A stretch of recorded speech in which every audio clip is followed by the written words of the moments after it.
Normalmente, você tem certo debate, certa controvérsia na mídia internacional respeito de um país.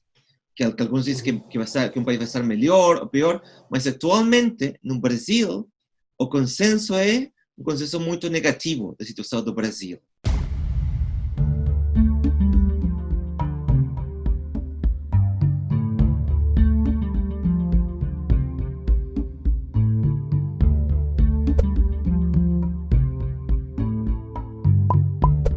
Olá, o canal Brasil, uma realização da FEComércio São Paulo, conversa nesta edição com César Jiménez Martínez. Nascido no Chile, César é professor de comunicação e mídia global na Universidade de Cardiff, no Reino Unido, e é autor do livro Media and the Image of the Nation During Brazil's 2013 Protests, que é resultado da sua tese de doutorado pela London School of Economics, em Londres.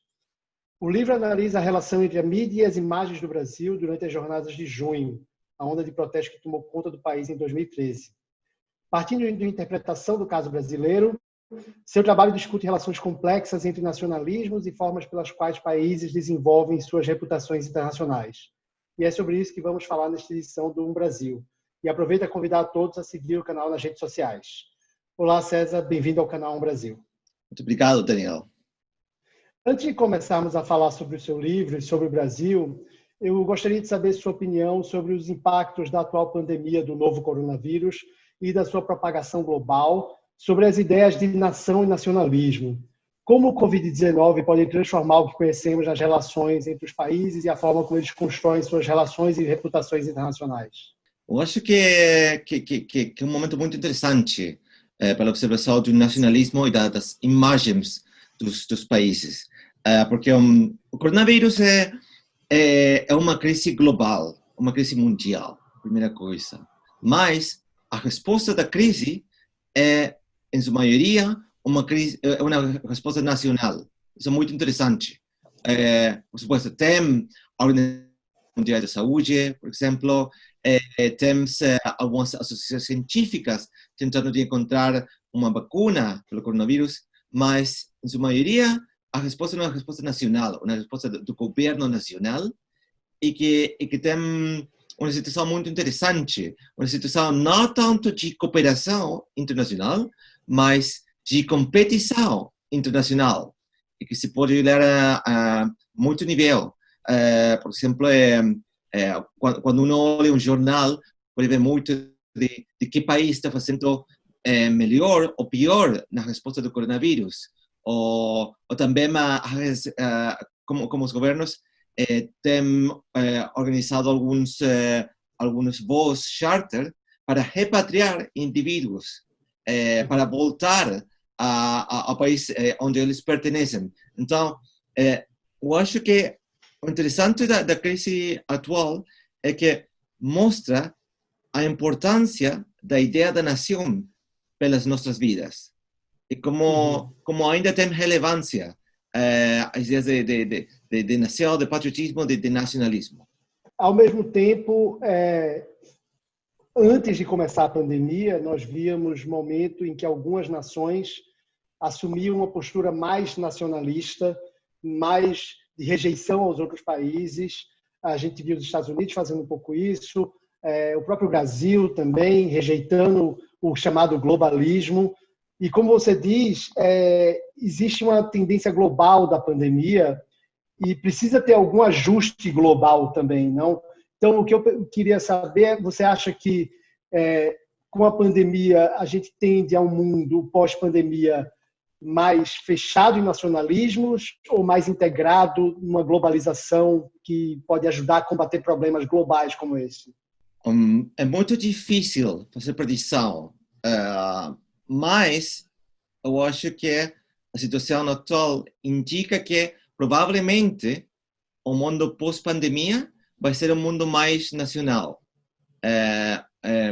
Porque também é importante entender que nacionalismo não é somente uma coisa, não é somente uma ideologia. Nacionalismo é uma forma de discurso que pode ter diferentes ideologias. Pode ter um nacionalismo muito mais global, muito mais aberto no mundo, que mantém a ideia da nação, mais de uma nação aberta, mas também você pode ter um nacionalismo mais fechado, um nacionalismo mais protecionista. Então, estou de acordo com você que nos últimos anos, principalmente com Trump, com Brexit, com Erdogan e, no caso do Brasil, com Bolsonaro, tem um nacionalismo muito mais fechado, um nacionalismo muito mais,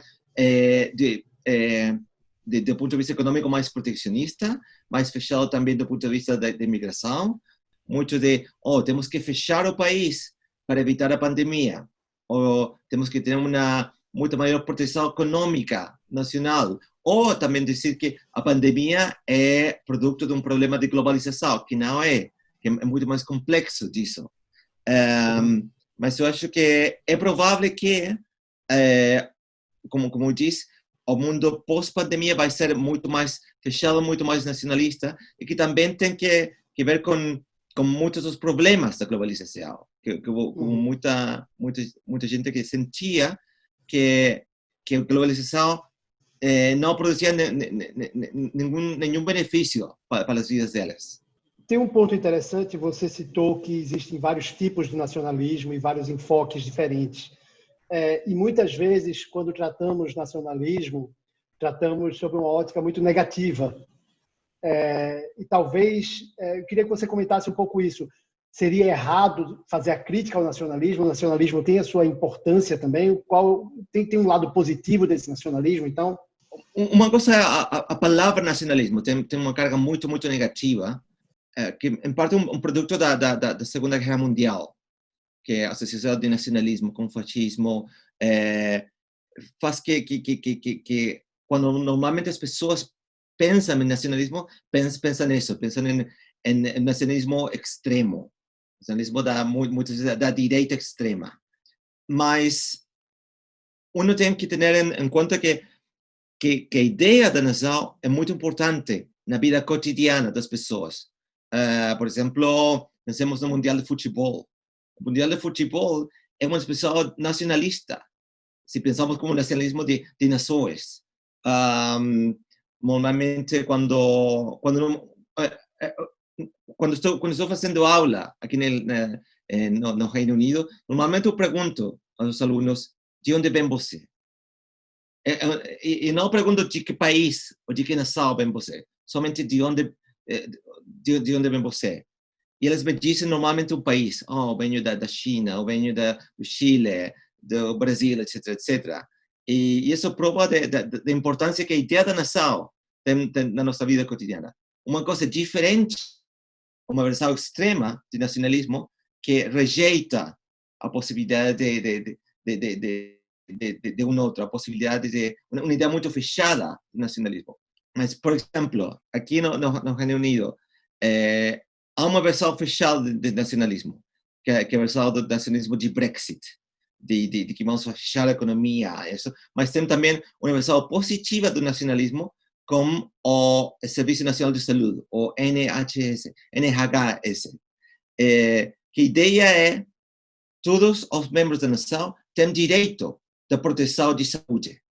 Ou todos os membros da nação têm direito de educação, que essas são ideias também que estão basadas na ideia de nação.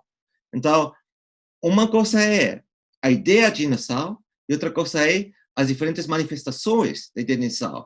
E pode ter uma manifestação extrema, muitas vezes de direita, mas pode também ter uma manifestação muito mais positiva. Então, qual é o problema? Quando muitas vezes tem discussões que diz dos globalistas contra os nacionalistas, há muitas pessoas que amam a sua nação, que se sentem identificadas com a nação, mas que não são necessariamente compartem a ideia extrema do nacionalismo. E quando se lhes diz, se você não é globalista, então é somente nacionalista, tem um problema, tem um problema de identificação, porque há muitas mais versões de identificação como nação. Mais cedo você mencionou a ideia de que o nacionalismo também é um discurso. E aí eu queria aproveitar para entrar no seu trabalho, que trata um pouco desse lado, e saber qual é a importância da mídia nesse discurso de criação do nacionalismo, da ideia de nação como um todo, como a mídia ajuda a criar isso e a fortalecer isso? Oh, a mídia tem um rol fundamental, internamente e externamente, pela criação e também para manter a ideia da nação. Quando você está lendo um jornal do Brasil, é muito provável que vai ter palavras como nós, eles, que eu, como chileno, como estrangeiro, não vou sentir identificado, porque essas palavras, quando diz nos perdimos, o time perdeu um match com a Alemanha, por exemplo, provavelmente isso vai estar, a forma que isso está escrito pelo brasileiro, mas isso não vai ser explícito. Se subentende que estão falando para a ideia de nação, ou também a telenovela, ou as películas, ou também os jornais de televisão, mantém a ideia que é uma estrutura geográfica, política e humana chamada Brasil, e que existe. Então, isso é o que faz internamente. E externamente, isso também acontece que os jornais internacionais mantêm a ideia que a nação é a estrutura natural para entender o mundo. Raramente, quando você lê um periódico, um jornal internacional, eles falam de cidades ou de regiões. Normalmente, eles dividem tudo em nação. De Reino Unido ou de Estados Unidos, etc, etc.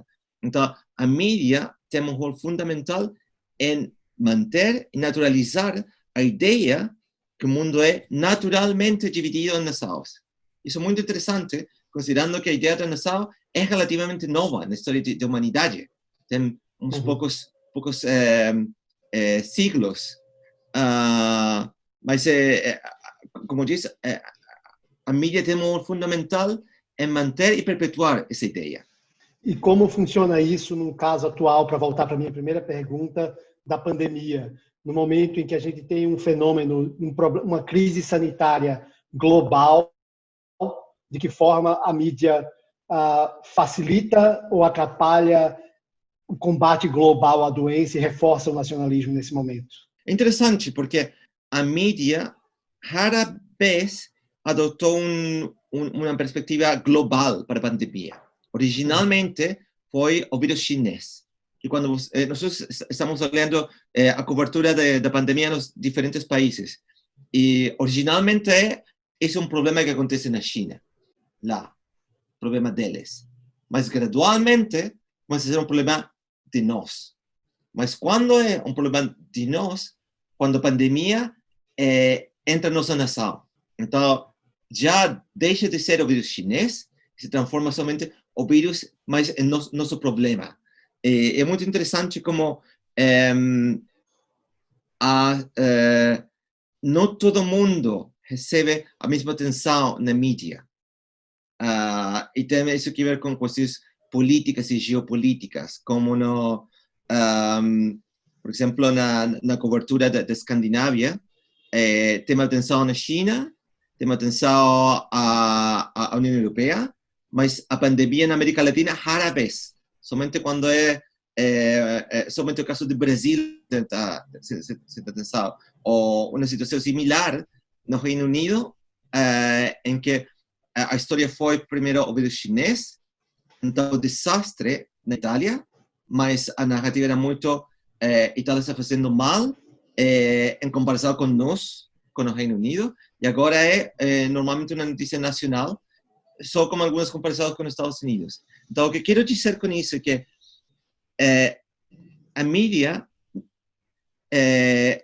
tem narrado a pandemia como uma pandemia nacional, principalmente, como uma pandemia que precisa de respostas nacionais.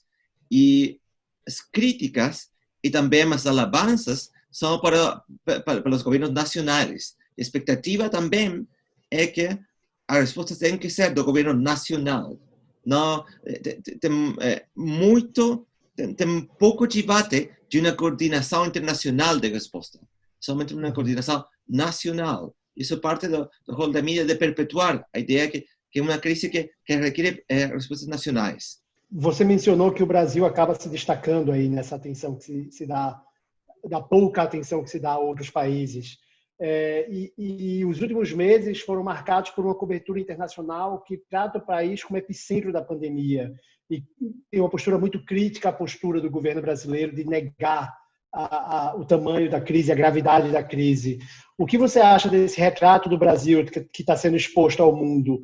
O quanto ele cria uma percepção nova, o quanto ele dialoga com o que se fala tradicionalmente do Brasil? Existe uma imagem nova por conta do coronavírus?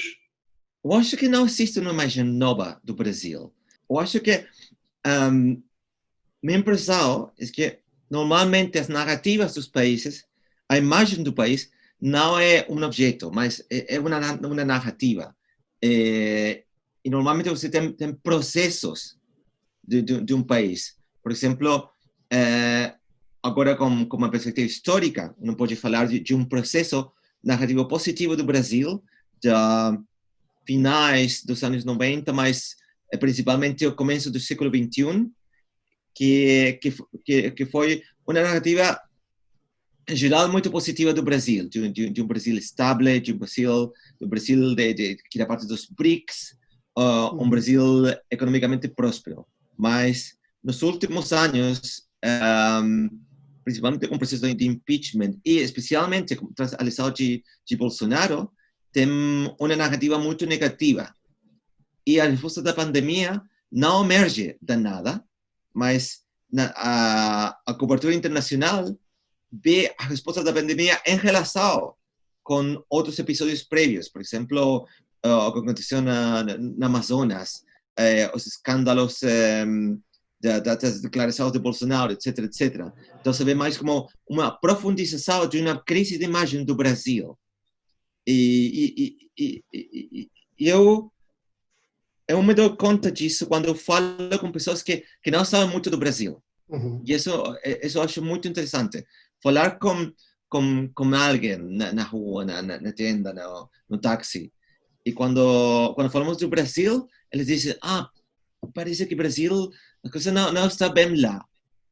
Talvez não podem detalhar as razões disso, mas tem uma sensação que a situação do Brasil não está bom. Isso me diz muito que a imagem do Brasil em geral é muito negativa no momento. Mas isso, você diz que a pandemia está ligada a um processo que já vem anterior, mas a pandemia tem um efeito próprio também? Ela amplia isso ou ela simplesmente se soma e passa a ser só dentro do mesmo pacote? Existe alguma relevância maior do momento da pandemia nessa percepção do Brasil? Eu acho que tem, porque a pandemia por um lado profundiza uma situação de Brasil, de imagem negativa, mas também a pandemia é algo que na situação tão atual do mundo, todas as pessoas no planeta Terra têm alguma experiência da pandemia. Uhum. É uma experiência que porque a todos nos afeta de algum jeito ou outro. Então, eu acho que no Brasil se vê como um governo que não está escutando as pessoas, um governo negacionista também, e um governo aislado também. Porque em algum momento se falava da resposta populista na pandemia, com Trump, com Erdogan, com outros, mas até Trump tem uma resposta mais mesurada, como se diz em espanhol, na pandemia. Então, Brasil, e principalmente o governo brasileiro, se vê aislado na situação mundial em termos da resposta que está dando à pandemia, se vê também como um governo que está negando o perigo da pandemia.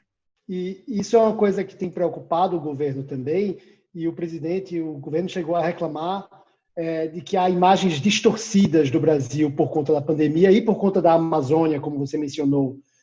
E eu acho isso interessante porque o seu trabalho e o seu livro costuma rejeitar a ideia de que há uma imagem única do país.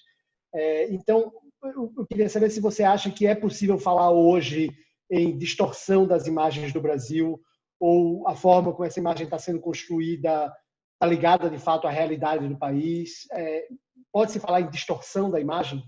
Eu acho que tem que ter muito cuidado com discussões de distorção da imagem do país.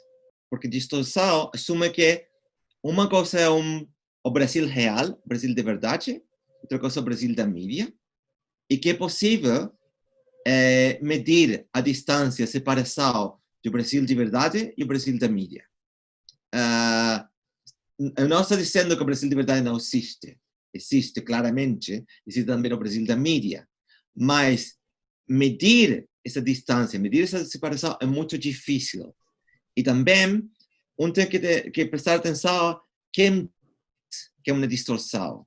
Os potenciais motivos, razões para dizer que é uma distorção. Neste caso, muitas vezes, governos, não somente do Brasil, porque governos de todo o mundo, cada vez que tem uma cobertura internacional que não é positiva, dizem que não, que a mídia internacional não está mostrando o país de verdade. E isso acontece sempre na história desde que as nações são nações. Normalmente, que a cobertura internacional é negativa, o governo vai dizer, não está mostrando a verdade do país. Essa é a primeira coisa. Mas o que acho interessante da situação do Brasil, que normalmente você tem certo debate, certa controvérsia na mídia internacional respeito de um país. Que alguns dizem que um país vai estar melhor ou pior, mas atualmente, no Brasil, o consenso é um consenso muito negativo da situação do Brasil. E eu lembro quando o Bolsonaro diz que isso era porque a mídia internacional era toda de esquerda. Isso é uma mentira. Uma das coisas mais críticas no Reino Unido do Brasil foi do Daily Telegraph. O Daily Telegraph, o periódico que apoia a Boris Johnson e os conservadores, o periódico que apoia Brexit, que apoia Trump. E até esse periódico, esse jornal, tem uma visão crítica de Bolsonaro. Então, isso diz muito que quando até os jornais de direita são críticos do governo de Bolsonaro, isso mostra que é um consenso internacional em termos da imagem do Brasil, está num momento muito difícil, muito crítico. E que tipo de problema isso pode gerar para o Brasil? No caso específico da Amazônia, a gente vê que já há empresas brasileiras que são questionadas no exterior. O Brasil perde investimentos internacionais, até o acordo comercial com a União Europeia está sendo questionado também.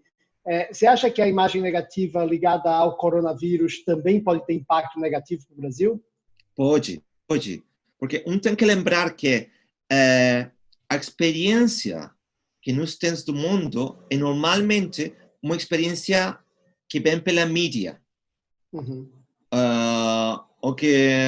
O empresário, o turista, o político da Europa, dos Estados Unidos, etc., tem do Brasil normalmente uma experiência mediatizada. Então, ter uma imagem do Brasil onde o coronavírus não está em controle, onde o governo com um governo diferente à crise atual, definitivamente vai ter consequências. Vai ter consequências políticas, vai ter consequências econômicas, como algumas que você já está falando. Então, sim, eu acho que o coronavírus pode profundizar muito mais a crise da imagem do Brasil. Entrando mais especificamente no assunto que você pesquisou no doutorado, que foram os protestos de junho de 2013, que diferenças e semelhanças você vê entre o que acontece com essa narrativa do Brasil atualmente com o que houve em 2013 durante aqueles protestos? Os protestos aconteceram num contexto diferente no Brasil, diferente pela imagem do Brasil. Muitas das discussões internas do Brasil não viajam. O Brasil não sempre é parte da notícia internacional. E isso, às vezes, está bem. Muitas vezes são as coisas muito negativas. Os protestos de 2013 aconteceram, foi um contexto em que a imagem do Brasil era geralmente uma imagem positiva. Uma imagem de que parece que o Brasil está bem. E não somente o Brasil, era muito de um discurso dos BRICS. Que era Brasil, Rússia, mas que o Brasil está organizando a Copa do Mundo, etc. E repentinamente aconteceram esses protestos e muitas das pessoas que não observam normalmente o Brasil, não estou falando do brasilista, não estou falando do cientista político, mas pessoas que não observam normalmente o Brasil pensaram que é o que está acontecendo agora, que as pessoas estão na rua, que estão protestando. Então, os protestos foram, para mim, o começo de uma crise de imagem do Brasil e que também uma narrativa do Brasil de sucesso. Mas agora, a pandemia é uma crise que está profundizando uma crise de imagem que já existia. Não que estão... não pode dizer que o Brasil tinha uma imagem positiva antes da pandemia. Não, já tem uma imagem em crise e a crise tem profundizado agora. Mas pode-se falar, então, em uma continuidade, porque em 2013, pelo que você fala, começa-se a se questionar a narrativa de ascensão. E temos, então, 2013, a Copa, o impeachment e a eleição de Bolsonaro e agora a pandemia. Há uma continuidade nisso ou são processos muito separados? Acho que depende. Se nós falamos de processos políticos, processos econômicos, é possível falar de separação. Mas se pensamos somente na narrativa de imagem do Brasil, eu acho que sim. Eu acho que os protestos de 2013 marcam o final de narrativa de sucesso do Brasil, mas o começo de uma narrativa de crise do Brasil. Mais cedo você falou que existe o Brasil real e existe o Brasil da mídia e que é difícil medir essa distância. É possível tentar aproximar esses dois? Eu penso, por exemplo, que, apesar de todas as críticas internacionais, o presidente Jair Bolsonaro ainda tem popularidade no Brasil, ainda é apoiado por pelo menos um terço da população. E essas pessoas acham que o Brasil real vive um momento bom. O resto do mundo, a narrativa da mídia discorda disso. Como se pode aproximar esses dois ou colocar esses dois para dialogar, para que um tente entender melhor o outro? Eu acho que depende muito de que é o que se quer mostrar do Brasil pelo mundo. Porque quando se fala também de imagem do país, de que estamos falando? Estamos falando de imagem do governo, estamos falando de atrações turísticas, estamos falando de economia. As imagens do país são muito complexas e que dependem muito de que é o que se quer mostrar do Brasil para o mundo, uma coisa.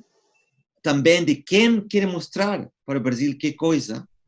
Eu acho muito interessante que no momento, por exemplo, no Brasil tem discussão de Brasil Sensacional, uma campanha que mostrava o Brasil turístico, mas que essa campanha não tem um diálogo como o Brasil Beyond, que é a campanha do Brasil mais vinculado com uma economia.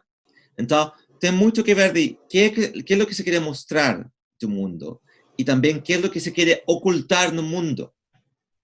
Porque quando você cria a imagem do país, você tem que escolher. Alguma coisa vai mostrar, mas alguma coisa você não vai mostrar.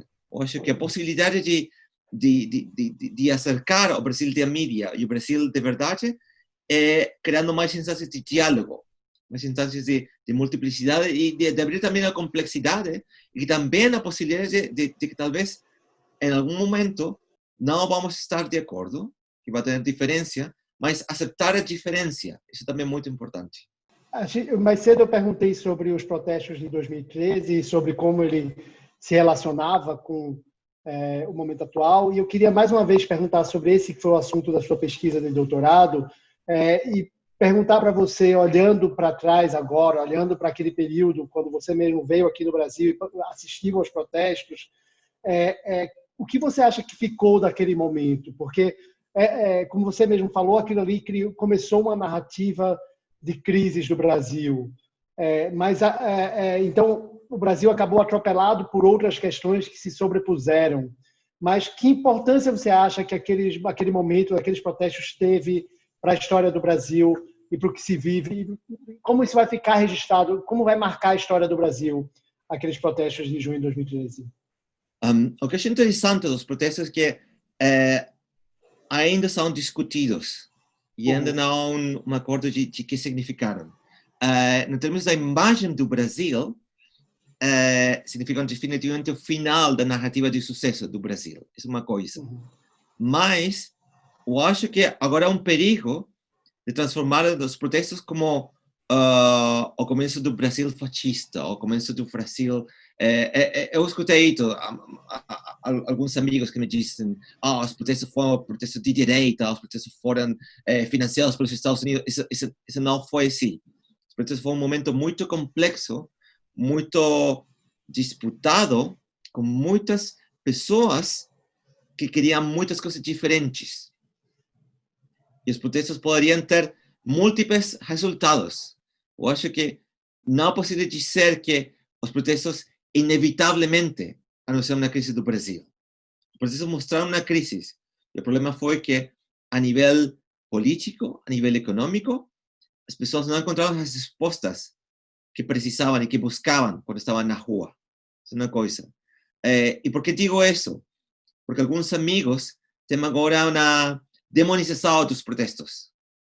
E que dizem que tem quase que rejeitam tudo o que aconteceu em 2013. Mas eu acho que, em termos de imagem do Brasil, mostraram a falta de satisfação de muitas pessoas como modelo, como que o Brasil estava projetando no mundo.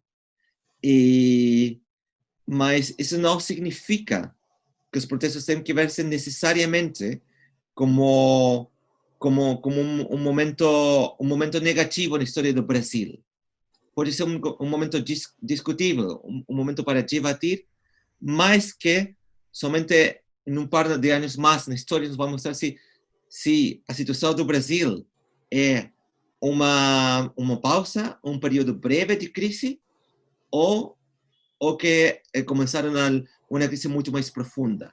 Mas isso depende não somente das pessoas que estavam na rua, mas também de quem está a cargo agora do Brasil, politicamente e economicamente. Isso é algo que tem em comum com muitos outros protestos também, né? Eu sei que você atualmente tem estudado a questão da ideia de protesto como um todo, e em 2013, no Brasil, se faziam comparações com a Primavera Árabe. E agora a gente está vivendo mais uma grande onda internacional de mobilização contra o racismo, contra a violência policial, seguindo em grande parte o que acontece nos Estados Unidos. Você acha que é possível comparar essas diferentes ondas de protestos? Há alguma relação entre elas? Ou elas são completamente distintas? Há um diálogo entre elas? Eu acho que tem alguns diálogos que, por exemplo, eu lembro quando os protestos de 2013 teve um diálogo direto com os protestos na Turquia. Também que tem que ter cuidado com as comparações, porque eu lembro quando aconteceram os protestos de 2013, a primeira reação foi: isso é a primavera brasileira. Então, a mesma coisa que aconteceu na Primavera Árabe está acontecendo no Brasil. E não é a mesma coisa. Tem pessoas na rua, sim, mas processos políticos e econômicos são diferentes. Você pode ter, às vezes, superficialmente, certa aproximação, mas os processos são diferentes. Mas eu acho que isso não significa que você tem que descartar comparações. Porque, às vezes, os protestos oferecem algumas lições para o futuro. Eu lembro, por exemplo, quando estava lendo os protestos do Chile no ano passado, tem muito debate de quão similares foram com a situação do Brasil. Porque os protestos do Chile também foram, originalmente, vistos de um ponto de vista muito romântico. Como que maravilhoso que está acontecendo. Mas tem algumas pessoas que dizem: prestemos atenção também ao que aconteceu no Brasil, que originalmente os protestos foram vistos como um triunfo da democracia brasileira, mas agora tem dúvidas com essa interpretação. Então, eu acho que as comparações são úteis sempre e quando não se imponham narrativas que os protestos são iguais no mundo. E aí, ainda relacionado ao seu trabalho, qual é a importância da mídia, seja ela a mídia nacional ou a mídia internacional, ou ambas, nessa interpretação do que acontece nos protestos, ali no calor do momento, ou na releitura que se pode fazer deles depois? É muito, muito importante, porque a mídia não solamente está informando dos protestos. A mídia, muitas pessoas que não estão na rua, o jeito em que elas sabem o que acontece nas ruas é pela mídia. E quando falo da mídia, estou falando não somente da mídia grande, da mídia das organizações mediáticas, mas também do Facebook, do Twitter, Instagram, etc. A mídia como tecnologia, a mídia como corporação, tem um rol fundamental na comunicação e na coordenação dos protestos.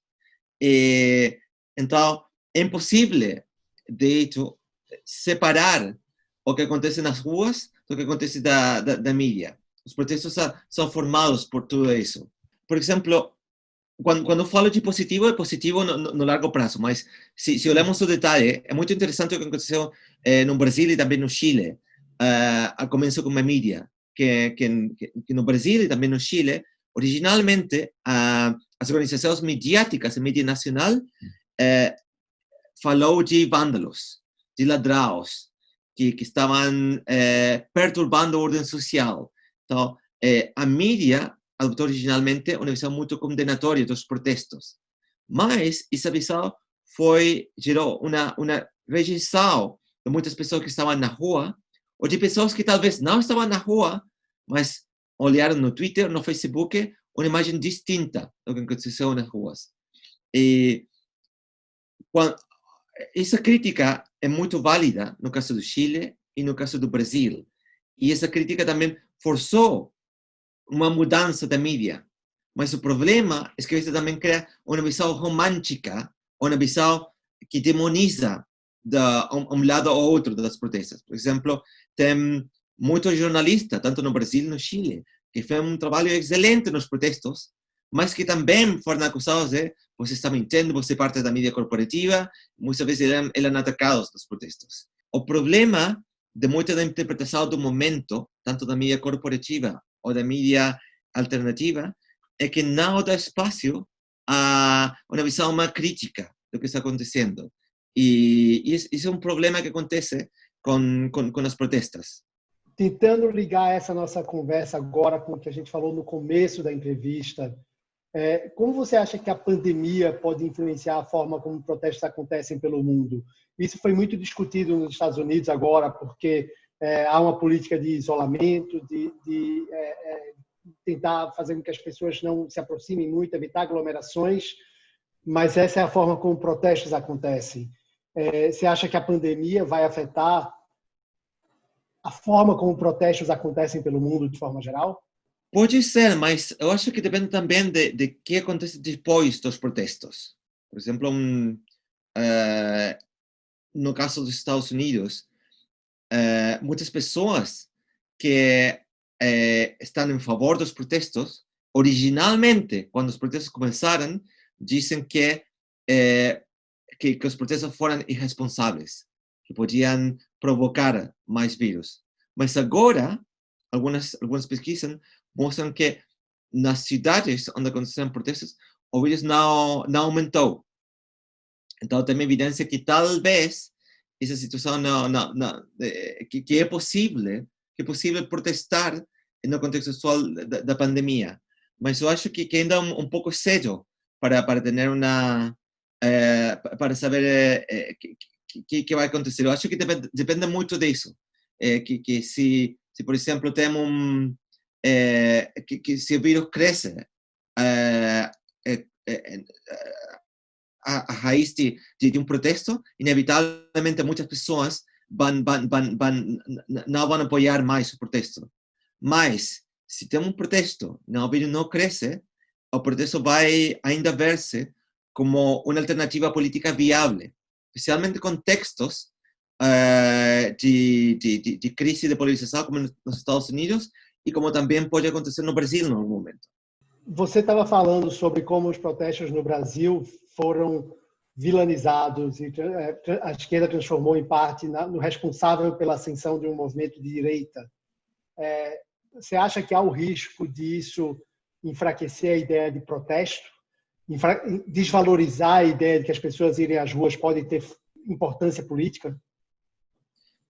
Eu acho que há um risco disso. Eu acho que há. Eu lembro alguma vez eu li no Twitter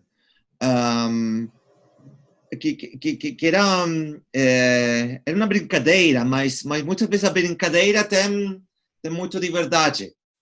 Uma brincadeira que diz algo assim como se a gente ter sabido que vou ter Bolsonaro de presidente, a próxima vez não vou protestar pelos 20 centavos. Que, como diz, somente uma brincadeira, alguém fazendo uma ironia, mas eu acho que tem em alguns setores da população, e não somente no Brasil, mas em outros lugares, tem medo das consequências do protesto, das consequências imprevistas de um protesto. E eu acho que essa não é a aproximação correta, que os protestos podem ter resultados que não foram os que se esperavam, mas seguem sendo uma manifestação política válida. Um protesto acontece quando as pessoas sentem que as demandas que eles têm não são absorvidas pelo sistema político do país em que moram. Então, nesse momento, quando você diz, falei como deputado, falei como senador, e isso não produz nenhum resultado, vou à rua. Essa é a única alternativa que tenho de ter escutado. Eu acho que seguem sendo uma alternativa válida em certos contextos. E pela mesma razão, protestos não deveriam ser demonizados. E ainda, voltando ao que você falou mais cedo também sobre a importância da mídia, inclusive redes sociais, para criar a narrativa e a leitura sobre o protesto, sobre os protestos de forma geral. Eu queria saber qual é a sua opinião sobre o uso dessas ferramentas para protestos que são puramente virtuais, especialmente por conta da pandemia, enquanto as pessoas evitam aglomerações, há protestos que são convocados como protestos virtuais, tuitaços ou hashtags em outras redes sociais, ou o protesto no Instagram do Black Lives Matter, que pôs tela preta em vários dos perfis. Você acha que isso tem relevância também? É uma nova arena para protestos? É importante também? O que você acha dessa virtualização da manifestação política do protesto que você disse é tão importante? Eu acho que é uma arena, mas, como todas as arenas, muito depende da estratégia que se escolha. Por exemplo, lembro quando no caso do Chile, às vezes tem um protesto virtual que diz vamos a fazer no Twitter um hashtag, vamos a fazer tendência mundial. Isso é interessante, mas eu tenho dúvidas que isso realmente produza algum cambio. Eu acho muito mais interessante, por exemplo, o que às vezes o K-pop grupo fez nos Estados Unidos, que virtualmente eles terão tickets para um dos mitines ou rallies do Trump, mas eles não assistiram. Ou, por exemplo, quando a situação de cancel culture, quando tem um protesto virtual para uma companhia, um negócio, uma firma, ou uma celebridade, um político, às vezes isso pode ter certa reação, mas a mídia, as mídias sociais, as mídias digitais são uma arena e muito depende da estratégia. Eu acho que nós estamos num período temprano, onde que estratégias são mais efetivas que outras, ainda não se sabe. Eu acho que tem ainda um período de experimentação e de encontrar que estratégia vai funcionar quando acontece no protesto. E para finalizar, e usando essa ideia de estratégia que você acaba de citar, eu queria tratar novamente de um outro tema que já falamos, que é a imagem do Brasil hoje, que é tão negativa, que é um consenso de uma percepção negativa do Brasil, como você diz, e da necessidade de diálogo para aproximar o Brasil real do Brasil midiático. Que tipo de estratégia o Brasil pode pensar? E aí eu digo o Brasil, a nação, não só o governo, mas tipo qualquer pessoa do Brasil, empresas, ONGs, governos estaduais, qualquer grupo que fale pelo Brasil, que estratégias essas pessoas podem ter para tentar criar esse diálogo e aproximar o Brasil real do Brasil da mídia, ou para tentar projetar um Brasil mais positivo, seja em que área for? É possível pensar uma estratégia assim para melhorar essa percepção do Brasil? Acho que é possível pensar. Acho que não existe uma solução fácil e única para um problema tão interessante, tão difícil, como que você diz. Mas eu acho que um dos problemas que tem muitas vezes os governos dos países emergentes, de Latinoamérica, do Brasil, ou de outros lugares, que quando tentam criar a imagem de um país, normalmente se centram o que o Estado, o que o governo fez. Põe muita atenção no presidente, no político. Mas eu acho que uma estratégia de longe tempo tem que olhar outras coisas, como as pessoas. Eu acho que o Brasil tem um capital humano muito interessante. E com capital humano, não estou falando solamente de produção econômica. Eu acho também de que o povo brasileiro normalmente é muito querido no mundo. Estou falando do povo brasileiro, não estou falando do político, não estou falando de celebridades. Isso independentemente dos muitos problemas que também tem o Brasil, problemas sociais, mas se falamos de Brasil tem um goodwill pelas pessoas. E eu acho que isso pode ser um dos pontos que talvez poderia se enfatizar no futuro, junto com as belezas naturais, isso, mas tem uma coisa de goodwill que o Brasil ainda tem. E isso muitas vezes, o goodwill de um povo perdura muito mais que a reputação de um político específico. Muito obrigado pela atenção, César. Foi um prazer falar com você. Obrigado por vir entrevistar o Brasil. Espero que você fique bem aí, protegido na pandemia aí no Reino Unido. Obrigado, né? Um prazer.